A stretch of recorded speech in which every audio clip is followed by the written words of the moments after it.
the massacre that brought the world to tears, and the forgiveness of the Amish that left humanity speechless.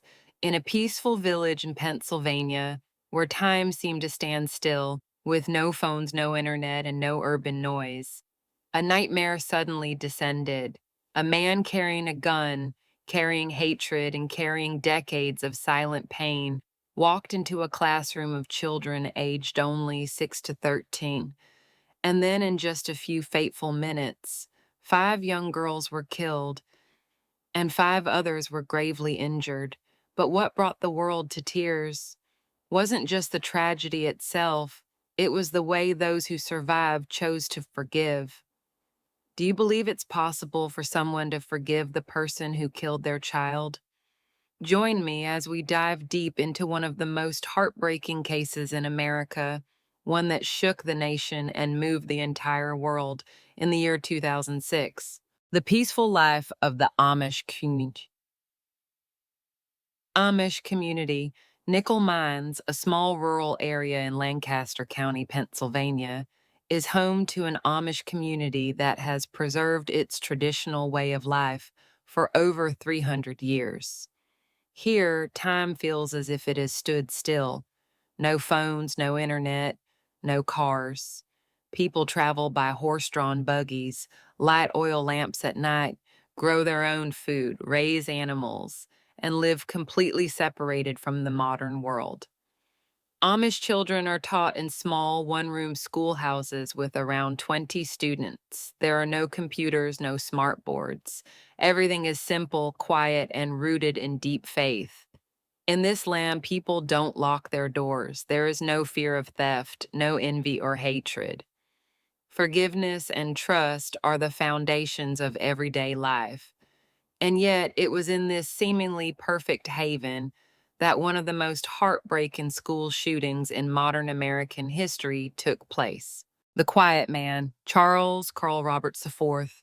Charles Carl Roberts, or 32 years old, appeared to be an ordinary man living in the quiet countryside of Pennsylvania.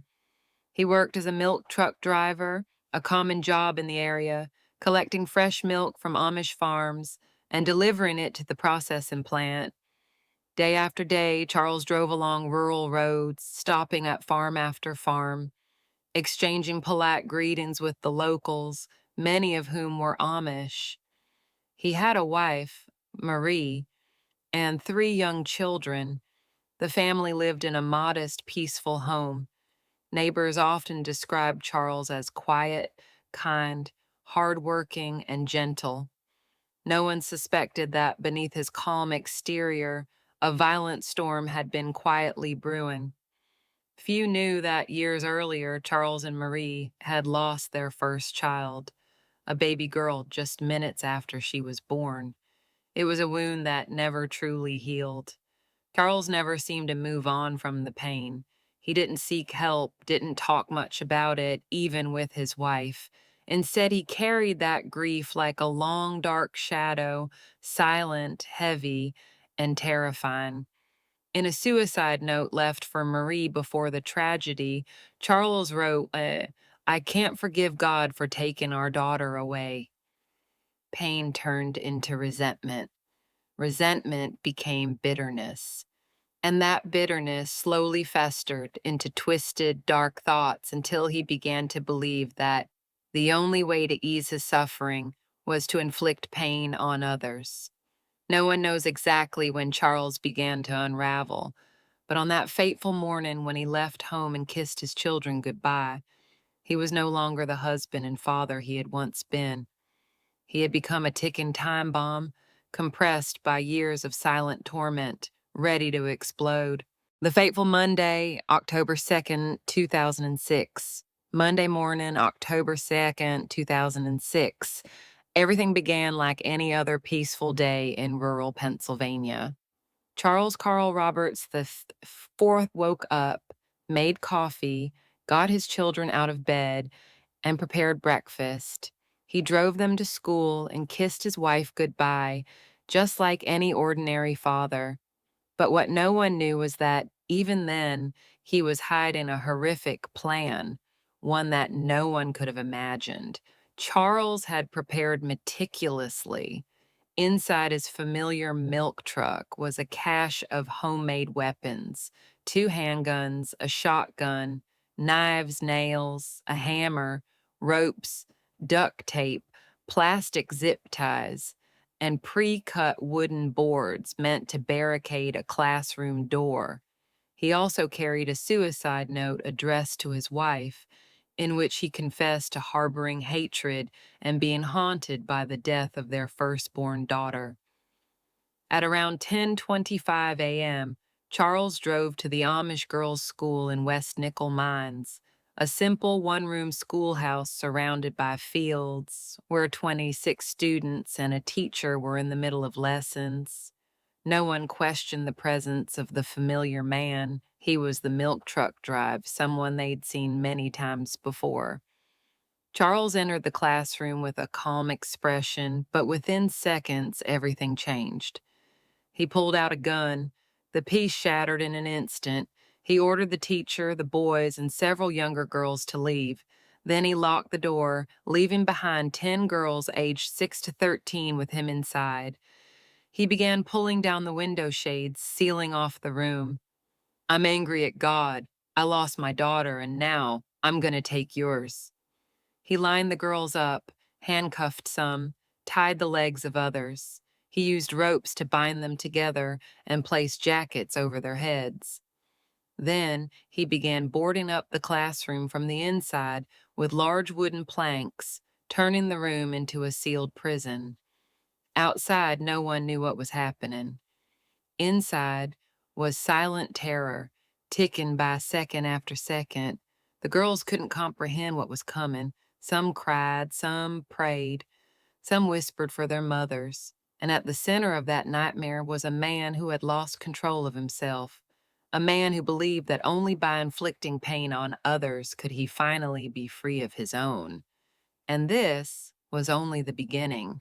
The tragedy unfolds. Amid the tension and despair inside the small schoolroom, something miraculous happened.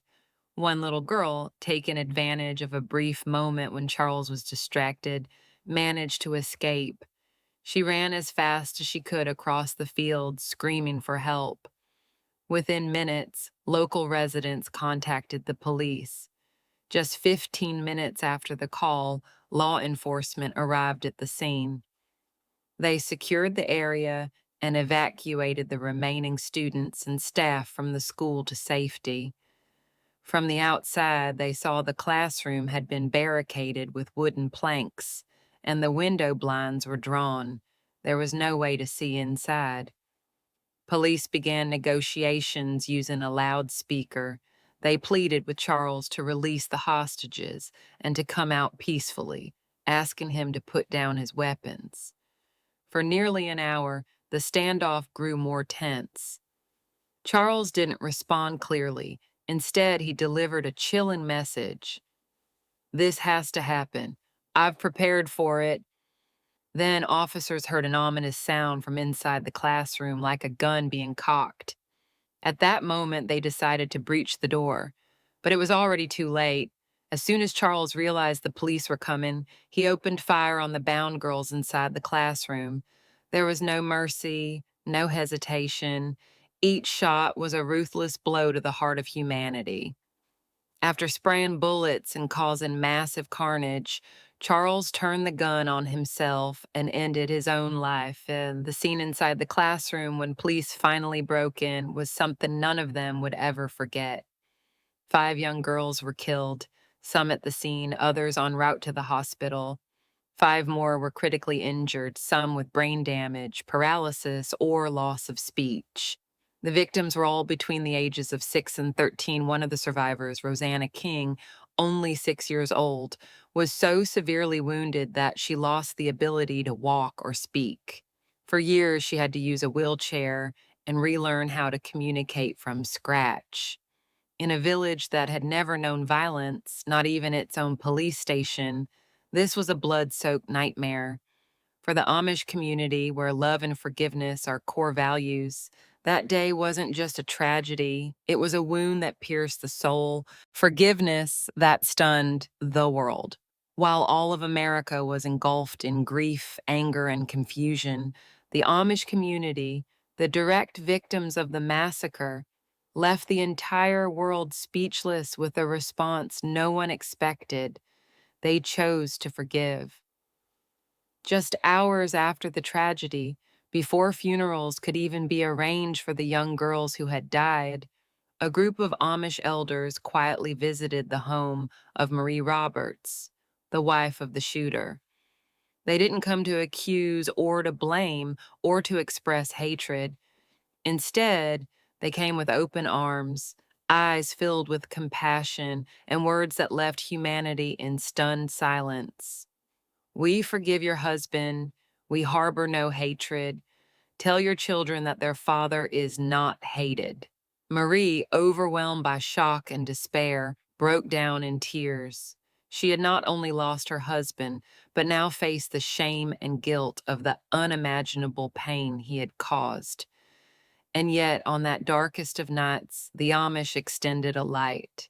A few days later, the funeral of Charles Carl Roberts IV was held quietly. As his casket was carried to the cemetery, something truly unexpected happened. More than half of the people who came to the funeral were members of the Amish community. Among them were parents of the very girls Charles had killed.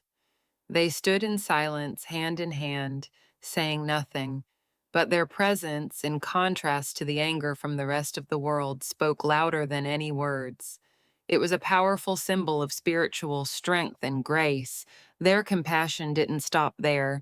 The Amish also donated money to support the Roberts family so that Marie and her 3 young children wouldn't be left in poverty or scorned by society.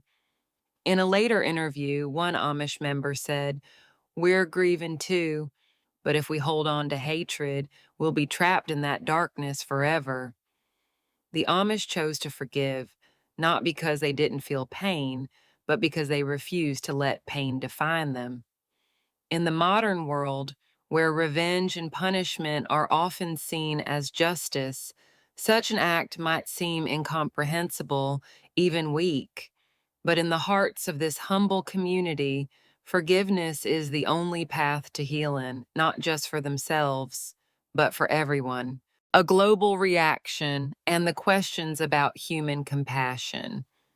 In the aftermath of the Amish schoolhouse massacre in Nickel Mines, a flood of international media descended upon Pennsylvania.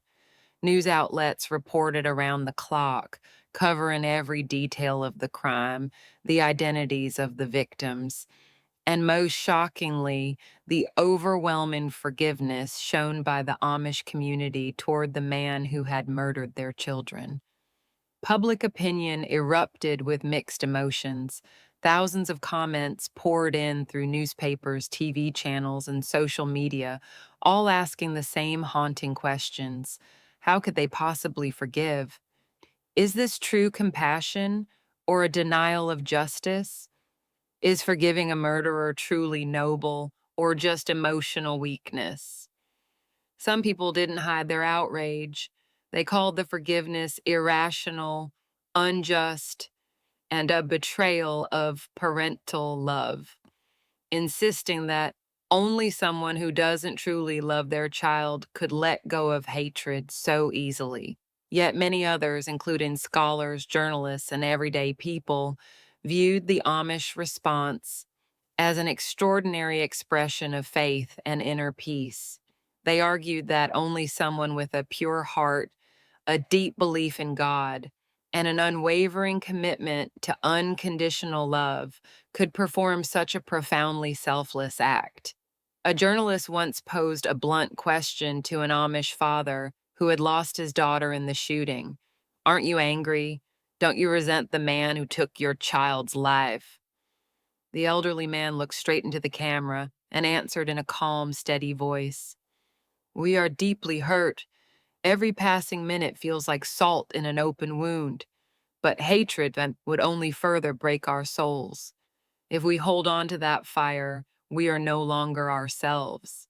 We choose love, not because Charles deserves it, but because we don't want to become victims a second time." His words left the nation speechless, and soon, from schools in California to churches in New York, from radio stations in Canada to newspapers across Europe, people began asking a larger question: is forgiveness truly weakness, or is it the greatest strength a human being can possess? The story of nickel mines became a global symbol of humanity's ability to rise above pain and preserve dignity and compassion. A small beam of light in a darkened world, a reminder that sometimes it is through forgiveness that we truly defeat evil. The surviving children and their long road to healing. In the Amish Schoolhouse Massacre at Nickel Mines, 10 young girls were direct victims. 5 of them lost their lives. The other 5, though fortunate to survive, were left with wounds that may never fully heal, both physically and emotionally. One of the survivors was Rosanna King, who was only 6 years old at the time. She was shot in the head and shoulder. Though doctors managed to save her life, Rosanna lost the ability to speak for a long time, relied on a wheelchair, and underwent years of grueling physical therapy and surgeries. Walking, speaking, even smiling became a long and difficult journey. But what stands out is this: the Amish community never let those children suffer alone. They organized group prayers, took turns supporting and caring for the families of the survivors. There was no blame, no shame, only enduring, quiet love, as if each of those children belonged to every one of them. Rosanna's parents once shared in a rare interview, "We don't ask God to bring her back to the way she was. We only pray that she keeps the light in her soul." Shortly after the tragedy, the school where the massacre happened was completely torn down just days after the event. No one in the community wanted it to become a tourist site or a place of morbid curiosity. The Amish called this act erecting the physical memory to heal the spiritual one. A year later, a new school was built a few hundred meters from the original site. It was simple with just one room like before, but it marked a new beginning for a community deeply scarred by loss. Though the old school was gone, the memory of that fateful morning remained vividly alive in the hearts of all who lived through it. It was not a scar to be hidden, but a part of their past they chose to live with through forgiveness and love. The road to recovery didn't take weeks or months, but would continue for a lifetime. Yet, even through such overwhelming darkness, those children, sheltered and supported by their community, took step after step toward the light. And in that light, the world was gently reminded true healing begins with faith, with kindness, and with the unbreakable bond between people. Conclusion: a tragedy that was about more than violence. The 2006 Amish schoolhouse shooting in Nickel Mines was not simply a violent tragedy.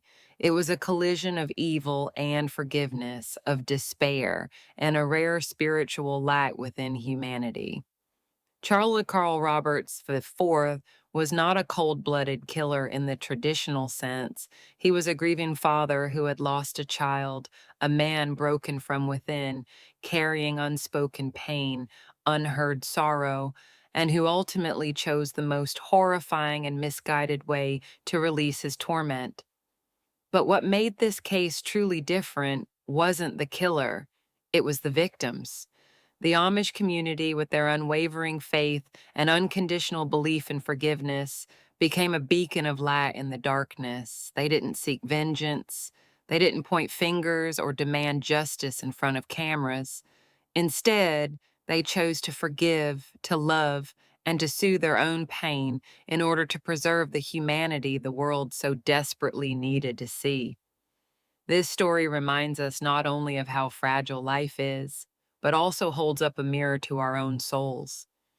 When faced with unimaginable loss, do we choose revenge, or do we let go to find peace? What do you think of the Amish people's forgiveness? If it were you, could you forgive the one who took your child? Share your thoughts in the comments. And don't forget to subscribe for more heartbreaking but deeply human stories like this. Because sometimes it is in our darkest moments that true light shines the brightest.